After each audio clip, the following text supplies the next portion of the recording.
कहते हैं जब इंसान की दुनिया खामोश हो जाती है तब अल्लाह की आवाज दिल में गूंजने लगती है। जब चारों तरफ से उम्मीदें टूट जाती हैं तब एक ही दरवाजा रह जाता है, यकीन का। और वो यकीन अगर अल्लाह पर हो तो समझो रास्ता नहीं, पूरा समंदर बन जाता है। ये कहानी है एक ऐसे शख्स की जो दुनिया के अंधेरों में भटकते हुए जब गमों की गहराई में डूबा तो उसे सिर्फ एक ही डोरी ने बचाया, अल्लाह पर उसका कामिल यकीन। शहर लखनऊ की तंग गलियों में एक पुरानी सी कोठरी थी जहां रहता था ज़ियाउद्दीन, एक दर्जी जिसकी सिलाई की दुकान एक टूटी छज्जे के नीचे लगती थी। उम्र तकरीबन 45, चेहरे पे झुर्रियां, आंखों में थकन और दिल में ढेर सारा सब्र। लेकिन उसकी सबसे बड़ी दौलत थी उसका यकीन। ज़ियाउद्दीन के पास जिंदगी में ना तो बड़ा मकान था, ना महंगी दुकान, ना कोई खास रिश्तेदार। बीवी 5 साल पहले इंतकाल कर चुकी थी। एक बेटा था फरहान जो अब तालीम पूरी कर रहा था, लेकिन हालात ऐसे कि फीस देना भी मुश्किल होता जा रहा था। उस रोज जब सुबह की नमाज पढ़कर ज़ियाउद्दीन अपनी दुकान पे पहुंचा तो देखा कि दुकान की दीवार पिछली रात की बारिश से गिर चुकी थी। मशीन भी भीग कर खराब हो चुकी थी। वो कुछ लम्हों के लिए वहीं बैठ गया, हाथ उठे, आंखें बंद और होंठों से सिर्फ एक ही जुमला निकला, या रब तू ही काफी है। लोगों ने कहा, अब तू क्या करेगा जिया मियां? दुकान गई, बेटा कॉलेज छोड़ देगा, अब रोटियां कैसे चलेंगी? लेकिन ज़ियाउद्दीन की आंखों में अजीब सी शान थी। उसने कहा, जो रिज़्क़ देता है वो अभी जिंदा है और जब तक अल्लाह है तब तक मेरा डर मुझसे दूर रहेगा। अगले ही दिन उसने अपने पुराने दोस्त नफीस चचा से एक पुरानी मशीन उधार ली। दुकान की टूटी दीवार को खुद अपने हाथों से ईंटें जोड़कर ठीक करने लगा। लोगों ने मजाक उड़ाया, देखो बूढ़ा दर्जी अब मिस्त्री बन गया। मगर ज़ियाउद्दीन मुस्कुराता रहा। हर ईंट रखते वक्त उसके होंठों पर दुआ होती, या अल्लाह ये मेरी मेहनत नहीं, तेरा फजल है, तू कबूल फरमा। उस हफ्ते ज़ियाउद्दीन की दुकान पर कोई ग्राहक नहीं आया, मगर वो रोज बिस्मिल्लाह कहकर दुकान खोलता, 2 रकत नमाज पढ़ता और एक कुर्सी पर बैठकर तस्बीह करता रहता। बेटा फरहान भी मायूस होकर कहता, अब्बू कुछ और सोचिए, ये सिलाई का काम अब नहीं चलेगा। लेकिन ज़ियाउद्दीन ने फरहान के कंधे पर हाथ रखकर कहा, बेटा अल्लाह ताले की चाबी देर से देता है, लेकिन जब देता है तो दरवाजा नहीं, पूरा खजाना खोल देता है। फरहान चुप हो गया। अगले दिन जो हुआ उसने कहानी का पहला मोड़ ला दिया। शाम के वक्त एक बड़ी गाड़ी दुकान के पास आकर रुकी। उसमें से एक औरत उतरी, बुर्का पहने हुए, चेहरे पर नूर और आंखों में गम। उसने ज़ियाउद्दीन से पूछा, क्या आप बच्चों के कपड़े भी सिलते हैं? ज़ियाउद्दीन ने अदब से सर झुकाया, जी बीबी, बच्चा हो या बड़ों का कपड़ा, हर टांका दुआ के साथ डालता हूं। औरत ने कहा, मेरे बेटे का जन्मदिन है और मैं चाहती हूं कि वो जोड़ा आप ही सिए, मगर पैसे अभी नहीं दे सकती, अगले महीने दूंगी। ज़ियाउद्दीन ने मुस्कुराकर जवाब दिया, बीबी हर सिलाई से पहले मेरा हिसाब ऊपर वाला करता है, आप फिक्र न कीजिए, जोड़ा तैयार होगा और बखूबी होगा। अगले 2 दिन ज़ियाउद्दीन ने जैसे इबादत की तरह उस बच्चे का जोड़ा सिया। रेशमी कपड़ा, महीन कढ़ाई और हर टांके में एक दुआ पिरोई, या अल्लाह इस बच्चे की जिंदगी में बरकत दे, इसे नेक राह पर चला। बेशक कपड़े छोटे थे, लेकिन ज़ियाउद्दीन का तजुर्बा बड़ा था। उसने हर टांके में वो मेहनत डाली जो अक्सर लोग शोहरत कमाने में लगाते हैं। तीसरे दिन वो औरत फिर आई, इस बार गाड़ी से नहीं, पैदल। चेहरे पे पर्दा वहीं था, लेकिन आवाज में नम्रता और आंखों में सुकून। जोड़ा हाथ में लिया, देखा और बस एक लम्हे के लिए खामोश हो गई। फिर धीरे से कहा, आपका शुक्रिया, मेरे बेटे के लिए आपने जो किया वो शायद उसके अपने भी न करते। ज़ियाउद्दीन ने बस इतना कहा, बीबी मैंने कुछ नहीं किया, ये तो मेरा फर्ज था, आप बस बेटे को अच्छे इंसान बनाइए, यही मेरी मेहनत की असली मजदूरी होगी। वो औरत कुछ कहे बिना जाने लगी, मगर जाते वक्त एक कागज का लिफाफ छोड़ गई। जब ज़ियाउद्दीन ने उसे खोला तो उसमें 20,000 रुपये थे और साथ में एक चिट्ठी। जिस यकीन से आपने मेरे बिना पैसों के ऑर्डर लिया, उसी यकीन ने मुझे मेरा अल्लाह याद दिला दिया। मैं हूं नसीमा बानो, शहर की सबसे बड़ी स्कूल ट्रस्ट की चेयरपर्सन। आप जैसे लोगों की हमें तलाश थी। अब से आप ही हमारे स्कूल यूनिफॉर्म्स के ऑफिशियल दर्जी होंगे। अल्लाह ने मुझे आपसे मिलवाकर मेरा ईमान ताज़ा कर दिया। जब ज़ियाउद्दीन ने ये चिट्ठी पढ़ी तो उसका दिल सिजदा करने को मजबूर हो गया। आंसू निकल आए, लेकिन वो आंसू गम के नहीं थे, शुक्राने के थे। उसने सुबह की नमाज पढ़ी और फरहान को आवाज दी, बेटा, अल्लाह का वादा कभी झूठा नहीं होता। देख, बिना मांगे उसने वो दे दिया जो हम सोच भी नहीं सकते थे। फरहान ने वो चिट्ठी पढ़ी और चुपचाप अपने अब्बा से लिपट गया। अब्बू, मुझे माफ कीजिए। मैंने आपसे कहा था कि सिलाई का काम अब नहीं चलेगा, लेकिन आज समझ आया कि जब काम में अल्लाह का नाम हो तो वो काम कभी बंद नहीं होता। कुछ ही हफ्तों में ज़ियाउद्दीन की छोटी सी दुकान के बाहर स्कूल यूनिफॉर्म्स की भीड़ लगने लगी। शहर के कई स्कूलों ने नसीमा बानो की सिफारिश पर उसी से सिलाई का काम शुरू कर दिया। पुरानी मशीन अब 4 मशीनों में बदल गई थी। फरहान ने अब्बा के साथ बैठकर ऑर्डर का हिसाब किताब संभालना शुरू किया, लेकिन अभी सफर खत्म नहीं हुआ था, क्योंकि कुछ हफ्तों बाद नसीमा बानो ने ज़ियाउद्दीन को एक चाय की दावत पर बुलाया और वहीं पर रखा अगला इम्तिहान। ऐसा इम्तिहान जो सिर्फ सच्चे यकीन वालों का होता है। सुबह कुछ अलग थी, हवा में सुकून था और ज़ियाउद्दीन की दुकान पर रौनक। बड़े बड़े स्कूलों के लोग लाइन में खड़े थे। कोई ऑर्डर देने आया था, कोई सलाह लेने और कोई तो बस उसकी दुआ मांगने आया था। इसी भीड़ के बीच एक कार आकर रुकी। बाहर निकली नसीमा बानो, चेहरे पर वही नकाब, लेकिन आंखों में आज एक अलग रोशनी थी। उन्होंने फरहान को मुस्कुराकर कहा, अपने अब्बा से कहिए कि आज शाम 5 बजे हमारे स्कूल ट्रस्ट के ऑफिस में तशरीफ लाएं। एक खास दावत है, सिर्फ उनके लिए। फरहान ने हाथ जोड़ लिए और अंदर जाकर ज़ियाउद्दीन को बताया। ज़ियाउद्दीन सोच में पड़ गया। क्या ये किसी नए काम का सिलसिला है या फिर कोई और इम्तिहान? शाम हुई। ज़ियाउद्दीन ने अपना साफ कुर्ता पायजामा पहना, सिर पर टोपी रखी और दुआ पढ़कर निकला। जब वो स्कूल ट्रस्ट पहुंचा तो अंदर एक बड़ी मेज पर 7-8 लोग बैठे थे। सब बड़े ओहदे के लोग, स्कूलों के प्रिंसिपल, ट्रस्ट के मेंबर और बीच में नसीमा बानो। ज़ियाउद्दीन ने अदब से सलाम किया और एक कोने की कुर्सी पर बैठ गया। तभी नसीमा बानो ने कहा, जनाब ज़ियाउद्दीन साहब, आज हम आपको सिर्फ शुक्रिया कहने नहीं बुलाए हैं। आपके यकीन ने हमें एक नई सोच दी है। आज शहर में ट्रस्ट की एक नई शाखा खुल रही है, एक स्कूल जिसका नाम होगा मदारिसुल यकीन, और हम चाहते हैं कि आप उसके डायरेक्टर बने। एकदम सन्नाटा छा गया। ज़ियाउद्दीन की सांसें जैसे थम गईं। मैं, उसने धीरे से कहा, मैं तो एक दर्जी हूं, सिलाई करता हूं। डायरेक्टर जैसा ओहदा मेरे बस की बात नहीं है। नसीमा बानो ने मुस्कुराकर जवाब दिया, दर्जी हैं, मगर उस रब के धागे से सिलते हैं जो लोगों के टूटे यकीनों को जोड़ता है। हमें ऐसे ही लोगों की जरूरत है जो बच्चों को सिर्फ किताबें नहीं, किरदार भी सिखा सकें। अब इम्तिहान शुरू हुआ। मेज पर बैठे एक साहब बोले, अगर आप ये ओहदा लेते हैं तो हर महीने 50,000 रुपए तनख्वाह होगी, साथ में एक गाड़ी, एक बड़ा घर और स्टाफ भी मिलेगा। मगर एक शर्त है, आपको अब सिलाई छोड़नी होगी। यह सुनते ही ज़ियाउद्दीन के चेहरे की रंगत बदल गई। सिलाई छोड़ दूं? उसने खुद से बुदबुदाया। वो काम जिसमें मैंने हर टांका अल्लाह के नाम पर डाला, वो रोजी जिसे मैं नेकी समझकर करता हूं, सिर्फ ओहदे के लिए उसे छोड़ दूं? सबकी निगाहें उस पर थीं।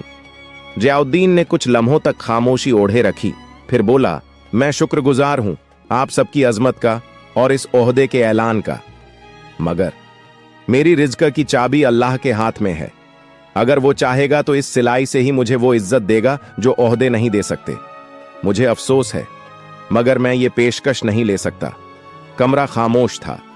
किसी को यकीन नहीं हुआ कि कोई ऐसा भी जवाब दे सकता है जहां लोग ओहदे के लिए रिश्वत देते हैं, वहां ये आदमी उसे ठुकरा रहा था। नसीमा बानो उठी और उसने सबसे पहले ज़ियाउद्दीन का हाथ चूमा। आपने हमें एक और सबक सिखाया कि इज्जत कभी कुर्सियों से नहीं आती, बल्कि उस यकीन से आती है जो इंसान को अपने रब से जोड़े रखे। बात यहीं खत्म नहीं हुई थी। ज़ियाउद्दीन लौटते वक्त रास्ते में रुका, नमाज पढ़ी और बस एक दुआ की, या रब, अगर तेरा वादा सच्चा है तो तू मुझे कहीं बड़ा बना, लेकिन उसी राह पर रख जहां तेरा नाम जुड़ा हो। और फिर जो हुआ वो पूरे शहर के लिए एक मिसाल बन गया। सुबह की सफेदी आसमान पर फैल चुकी थी। जियाउद्दीन ने रोज की तरह अपनी दुकान खोली, सफाई की, चटाई बिछाई और तस्बीह हाथ में लेकर बैठ गया। दुकान के बाहर वहीं टूटा हुआ बैनर लटक रहा था जिस पर अब फेडेड अक्षरों में सिर्फ दर्जी लिखा था, मगर उसके अंदर की नीयत उतनी ही चमकदार थी। कुछ ही देर में एक अजनबी नौजवान दुकान पर आया। हाथ में एक पुराना थैला था और कपड़े का गट्ठर। उसने झुककर सलाम किया और बोला, हजरत, मेरी बहन की शादी है, 2 जोड़े सिलवाने हैं, मगर पैसे अभी नहीं हैं। शादी के बाद लौटा दूंगा अगर मंजूर हो तो। जियाउद्दीन ने बिना आंख उठाए कहा, कपड़े दे दो बेटे, और शादी के दिन मेरी तरफ से एक दुआ और जोड़ा और रहेगा तो हफे में। नौजवान हैरान हो गया। उसने कहा, मगर आप मुझे जानते नहीं। मैं जियाउद्दीन मुस्कुराया। बेटा, जिसे अल्लाह जानता है उसे जानने के लिए मुझे नाम की जरूरत नहीं। नौजवान चला गया। उसी वक्त एक बच्चा दुकान के बाहर खड़ा हो गया, नंगे पांव, फटे कपड़े और नजरें सीधे जियाउद्दीन की सिलाई मशीन पर। जियाउद्दीन ने इशारे से पास बुलाया और पूछा, भूख लगी है? बच्चे ने गर्दन हिलाई। जियाउद्दीन दुकान बंद कर सीधे पास की होटल ले गया। 2 पराठे और 1 कटोरी दाल मंगाई। बच्चा खाते वक्त रो पड़ा। बोला, अम्मी बीमार हैं और 3 दिन से मैंने कुछ नहीं खाया था। जियाउद्दीन ने उसे 2 और पराठे बांध दिए और पूछा, कहाँ रहते हो? बच्चा बोला, मकान नहीं है। प्लेटफॉर्म पर शाम को जियाउद्दीन अपनी कमाई से दवाई ले आया और बच्चे को घर ले गया। छोटा सा कमरा लेकिन बड़ा दिल। और वहीं से एक नया सिलसिला शुरू हुआ। अगले कुछ दिनों में दुकान पर कई लोग ऐसे आने लगे। कोई बीमार मां का इलाज कराने आया, कोई बेरोजगार बेटा, कोई बेटी के निकाह की फिक्र में डूबा बाप। सबका एक ही ठिकाना जियाउद्दीन की दुकान, और सबके लिए एक ही जवाब, अल्लाह देगा। एक दिन शहर के मशहूर पत्रकार सलीम साहब वहां से गुजरे। भीड़ देखी तो रुके, पूछा, क्या यहां कोई एनजीओ चल रहा है? लोगों ने कहा, नहीं, यहां एक दर्जी है जो खुदा के नाम पर लोगों की मदद करता है। सलीम साहब अंदर गए और जियाउद्दीन से बात की। पूछा, आपका नाम, आपका मिशन क्या है? जियाउद्दीन ने सिर्फ इतना कहा, नाम जियाउद्दीन है और मिशन बस किसी के चेहरे पे मुस्कान लाना अल्लाह की मर्जी से। अगले ही हफ्ते अखबार के पहले पन्ने पर छपा, एक दर्जी जो अल्लाह के नाम पर सीता है और लोगों के दिल जोड़ता है। शहर गूंज उठा। लोग दूर दूर से मिलने आने लगे। कुछ मदद देने आए, कुछ सीखने और कुछ सिर्फ उस दरवाजे को देखने जहां से कोई खाली हाथ नहीं लौटा। बिना बोर्ड बदले, बिना नारा लगाए, वो दुकान अब यकीन का मरकज बन चुकी थी। और जियाउद्दीन एक दर्जी से बन चुका था उस रब का बंदा जो बांटता नहीं था लेकिन देकर दुनिया बदलता था। दुकान अब भी वैसी ही थी, छोटा सा कमरा, पुरानी लकड़ी की मेज, सिलाई मशीन और दीवार पर लटके 2 तस्बीह। लेकिन अब वहां भीड़ कुछ अलग थी, ना कपड़े सिलवाने की, ना पैसे उधार मांगने की, बल्कि एक नजरिया देखने की, एक सोच छूने की। सुबह सुबह एक दाढ़ी वाले बुजुर्ग आए। उनका चेहरा किसी आलिम की तरह रोशन था। उन्होंने अंदर बैठकर जियाउद्दीन से पूछा, क्या आप वही हैं जिन्होंने भूखे बच्चों को खाना खिलाया, एक अनजान की बहन का जोड़ा तैयार किया और किसी फटी चप्पल वाले को जूते खरीद के दिए? जियाउद्दीन ने सिर झुकाकर कहा, कुछ नहीं हुजूर, ये सब अल्लाह का करम है, मैं तो बस एक जरिया हूं। बुजुर्ग की आंखें भर आईं। उन्होंने कहा, बेटा, आज के दौर में लोग मस्जिदों में इबादत करते हैं, लेकिन तू तो अपनी दुकान में खुदा का नूर फैलाता है। मैं मज़ारों पर गया, किताबें पढ़ी, मगर तेरे जैसा यकीन कहीं नहीं देखा। फरहान ये सब दूर से देख रहा था। शाम को उसने अब्बा से पूछा, अब्बू, जब आपके पास कुछ नहीं था तब भी आप इतना यकीन कैसे रखते थे? जियाउद्दीन ने मुस्कुराकर जवाब दिया, जब तेरे पास कुछ नहीं होता तो तुझसे कुछ छिन नहीं सकता, और जब सब छिन जाए तब जो रह जाए वही तेरा रब होता है। रात को फरहान ने देखा कि एक बड़ी सी गाड़ी दुकान के सामने रुकी। उसमें से उतरे शहर के डिप्टी कमिश्नर, उनके साथ एक टीम थी, कैमरे, कागज, फाइलें। उन्होंने जियाउद्दीन से कहा, सरकार ने आपके काम से मुतासिर होकर एक प्रस्ताव भेजा है। एक नई सरकारी योजना इमदाद ए हुनर में आपको ब्रांड एम्बेसडर बनाने का इरादा है। आप जैसे लोगों के जरिए हम समाज को नई सोच दे सकते हैं। जियाउद्दीन ने बात सुनी लेकिन कुछ जवाब नहीं दिया।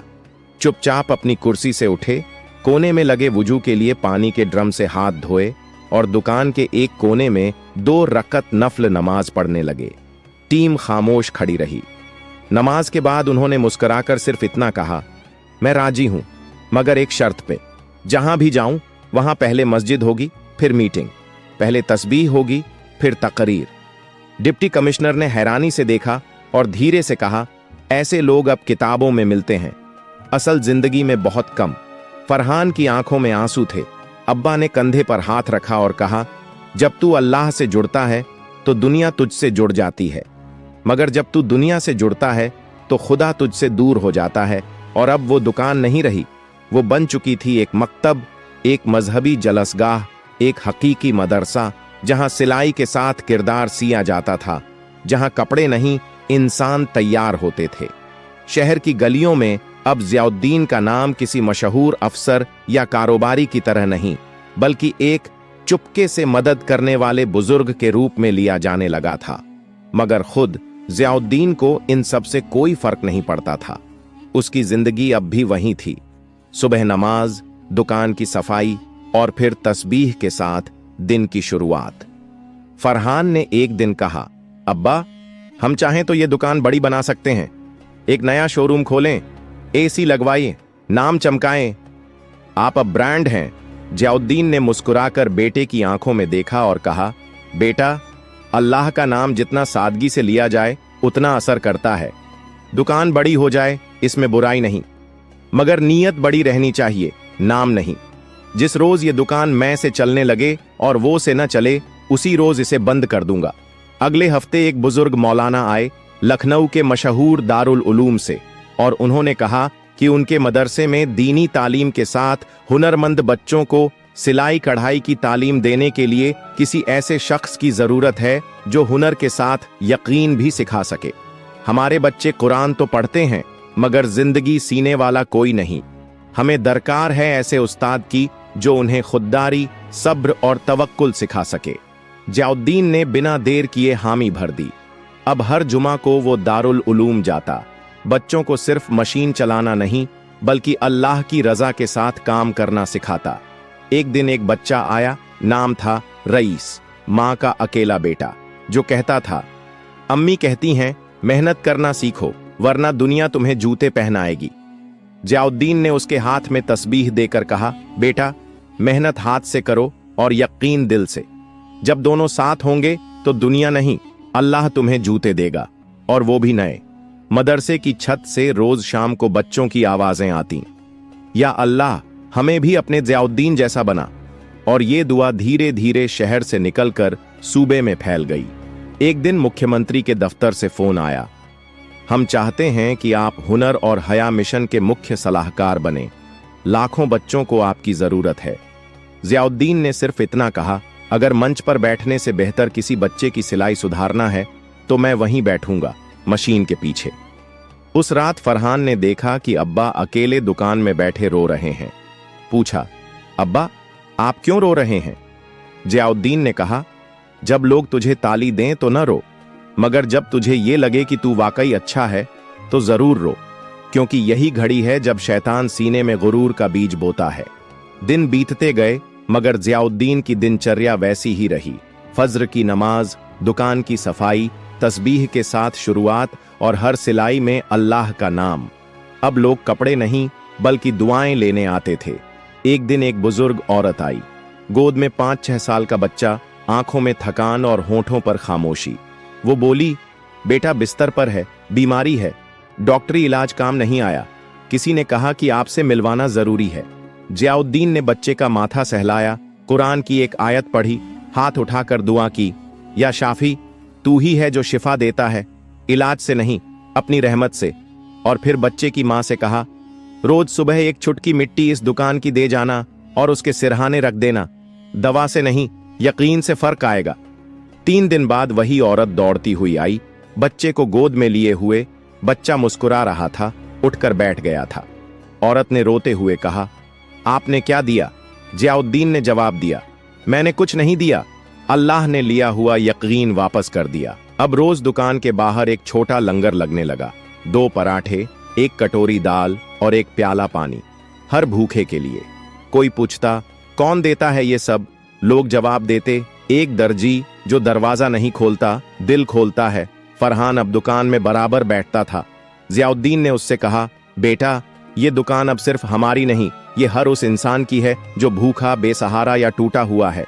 इसे नाम से नहीं, काम से जिंदा रखना। एक दिन एक बुजुर्ग तिब्बी हकीम आए। उन्होंने कहा, मैंने कई मर्जों का इलाज किया है, लेकिन यहां जो रूहानी सुकून है वो कहीं नहीं मिलता। क्या मैं कुछ वक्त यहां बैठा करूं? जियाउद्दीन ने मुस्कुराकर कहा, जब जगह अल्लाह के जिक्र से पाक हो जाए तो वहां हर दिल को आराम मिलता है। अब दुकान एक नई शक्ल लेने लगी थी, एक आध्यात्मिक अड्डा जहां लोग दुआ, मशवरा, तस्बीह और तवक्कुल लेने आते थे। सिलाई अब भी होती थी, मगर साथ साथ रिश्ते भी सिए जाते थे। एक शाम फरहान ने पूछा, अब्बा, क्या आप चाहते हैं कि यह दुकान बड़ी हो, नाम फैले? जियाउद्दीन ने कहा, नाम अगर फैले तो अल्लाह का फैले, और दुकान अगर बड़ी हो तो किसी भूखे के साए से बड़ी ना हो। दोपहर की तेज धूप थी। जियाउद्दीन दुकान के अंदर बैठे सिलाई कर रहे थे। तस्बीह पास ही रखी थी और सिलाई मशीन के हर टांके में उनकी आदत की तरह एक दुआ बुनी जा रही थी। बाहर से आवाजें आती रहती थीं, बच्चे खाना ले जा रहे थे, महिलाएं पानी पीने रुकती थीं, कोई बुजुर्ग आकर कुरान की तिलावत करता था। इसी माहौल में एक चमचमाती एसयूवी गली के मोड़ पर आकर रुकी। गाड़ी से उतरा एक शख्स, उम्र करीब 45, सूट बूट में, आंखों में तेज, हाथ में कीमती घड़ी और जूतों से लेकर चश्मे तक सब कुछ महंगा। आसपास के लोगों ने चौंक कर देखा। उसने सामने खड़े एक बच्चे से पूछा, यही है जियाउद्दीन की दुकान? बच्चे ने मुस्कुराकर कहा, जी हां, मगर दुकान कहिए मत, यह तो अल्लाह का आस्ताना है। वो ताजिर, जिसका नाम रईस अहमद था, दुकान में दाखिल हुआ। अंदर जियाउद्दीन सिर झुकाए काम में लगे थे। बिना सर उठाए ही बोले, आइए बैठ जाइए और बताइए क्या सिलवाना है? रईस अहमद एक पल के लिए ठिठक गया। वो शख्स जिसे पूरे शहर में वीआईपी ट्रीटमेंट मिलता था, यहां बिना देखे ही उसे आम शख्स की तरह बिठा दिया गया। उसने कुर्सी खींची, बैठा और धीमे से कहा, कुछ सिलवाना नहीं है, दरअसल मैं आपको देखने आया हूं। बहुत सुना है आपके बारे में, शहर के हर कोने में आपके कामों की चर्चा है। जियाउद्दीन ने हल्की सी मुस्कान दी, लेकिन सिर अब भी नहीं उठाया। बोले, अगर देखने आए हैं तो देखिए मेरे काम को, मेरी नीयत को। मेरे चेहरे में कुछ नहीं मिलेगा, मैं तो बस एक सिलाई वाला हूं जो रब के नाम पर सुई चलाता है। रईस ने चारों तरफ देखा। कोने में बच्चों के लिए खिलौने, एक तरफ साफ चादरें तह करके रखी थीं जिन्हें जरूरतमंदों को बांटा जाता था, एक तरफ खाने का लंगर चल रहा था और ऊपर टंगी थी सिर्फ एक तख्ती, यहां हर कपड़ा अल्लाह की नजर से सिला जाता है। रईस की आंखें कुछ नम हुईं। उसने कहा, मैंने करोड़ों कमाए हैं, बड़े बड़े शोरूम, गाड़ी, बंगले, लेकिन आज तक चैन नहीं आया। दिल की बेचैनी कम नहीं होती। आज यहां आकर महसूस हुआ कि सुकून जमीन पर बैठकर भी मिल सकता है, अगर नीयत पाक हो। जियाउद्दीन ने अब पहली बार उसकी तरफ देखा, आंखें गहरी लेकिन नर्म। बोले, ताजिर साहब, दौलत कमाने में बुराई नहीं, मगर अगर दौलत दिल के ऊपर बैठ जाए तो सुकून वहीं दम तोड़ देता है। दौलत से रोटी मिलती है, मगर दुआ से बरकत मिलती है, और बरकत वहीं मिलती है जहां दिल नम्र हो और हाथ खुले। रईस ने कुछ सोचते हुए जेब से एक चेक निकाला, 50 लाख रुपए का, और कहा, यह मेरी तरफ से आपके कामों के लिए। आप चाहें तो इससे अपनी दुकान को बड़ा बना सकते हैं, लंगर बढ़ा सकते हैं, जो चाहें। जियाउद्दीन ने चुपचाप चेक देखा और फिर उसे मोड़कर वापस उसकी जेब में रख दिया। साहब, जो लंगर अल्लाह चला रहा है उसे इंसानों की तिजोरी की जरूरत नहीं। अगर आप वाकई देना चाहते हैं तो हर महीने एक गरीब के लिए राशन बांटिए, एक बच्चे की तालीम का खर्च उठाइए या किसी के इलाज का जिम्मा लीजिए। नाम हमारा नहीं, नेकियां आपकी हों। रईस कुछ देर चुप रहा, फिर पहली बार जमीन पर बैठ गया, कुर्सी से नीचे हाथ जोड़कर कहा, आज मैंने एक वली से मुलाकात की है। मैं अब ताजिर नहीं, सिर्फ एक इंसान बनकर जिंदगी जीना चाहता हूं। वो दिन था जब एक अमीर ताजिर ने इस दुकान से लौटते वक्त अपने जूतों से ज्यादा एक तस्बीह को अहमियत दी। अब दुकान में ताजिरों के नाम नहीं पूछे जाते थे, सिर्फ दिल की हालत देखी जाती थी। शाम ढल चुकी थी। सूरज की आखिरी किरणें जियाउद्दीन की दुकान की दीवारों पर सुनहरी चमक बिखेर रही थीं। चिड़ियां लौट रही थीं, बच्चे खाना बांटकर वापस बैठ चुके थे और तस्बीह की खनक हवा में धीरे धीरे गूंज रही थी। मगर आज माहौल कुछ ज्यादा खामोश था। फरहान ने देखा कि अब्बा सामने की कुर्सी पर बैठे हैं, आंखें बंद, तस्बीह हाथ में, होंठ हिल रहे हैं लेकिन आवाज नहीं आ रही। धीरे से पास गया और कंधे पर हाथ रखा। जियाउद्दीन ने आंखें खोलीं, एक गहरी सांस ली और बोले, बेटा, लगता है अब मेरा सिलसिला पूरा होने वाला है। फरहान कांप गया। अब्बा, ऐसी बात मत कीजिए। जियाउद्दीन ने बहुत प्यार से मुस्कुराते हुए कहा, मौत से डर नहीं लगता बेटा। मैंने पूरी जिंदगी उस अल्लाह के भरोसे गुजारी है जिसने हर लम्हा मुझे उठाया, संभाला। अब जब बुला रहा है तो क्या मुंह मोड़ूं? उन्होंने उठकर वुजू किया, 2 रकत नमाज अदा की और फिर दुकान के कोने में बैठ गए। रात के वक्त दुकान के बाहर एक आदमी आया, नंगे पांव, आंखों में पानी, हाथ कांपते हुए। कहने लगा, मैं लुट गया हूं, घर उजड़ गया, जीने का कोई रास्ता नहीं बचा। जियाउद्दीन ने उसे अंदर बुलाया, पानी दिया और एक पुराना कुर्ता निकालकर उसके कंधों पर रख दिया।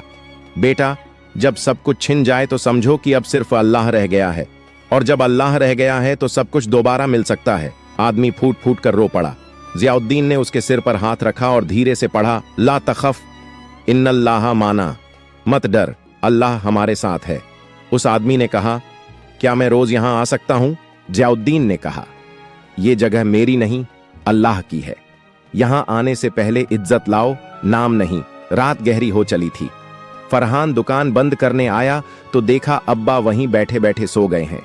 तस्बीह हाथ में है और चेहरे पर एक रूहानी चमक है, जैसे कोई सुकून की चादर ओढ़कर मुस्कुरा रहा हो। पास गया, हल्का सा झुका, अब्बा। लेकिन अब्बा की रूह अब सफर पर जा चुकी थी। अगले दिन शहर की सुबह कुछ और थी। अखबार की पहली सुर्खी थी, एक दर्जी चला गया मगर पीछे छोड़ गया यकीन का खजाना। उनकी दुकान के सामने हजारों लोग जमा हुए। कोई बच्चे जिन्हें उन्होंने कपड़े दिए थे, कोई माँ जिनकी दवाई के लिए उन्होंने चुपचाप पैसे भेजे थे, कोई वो ताजिर जिसने उन्हें सजदा किया था। हर चेहरा गीला, हर हाथ दुआ में उठा हुआ। उनकी तस्बीह अब दुकान की दीवार पर टंगी थी।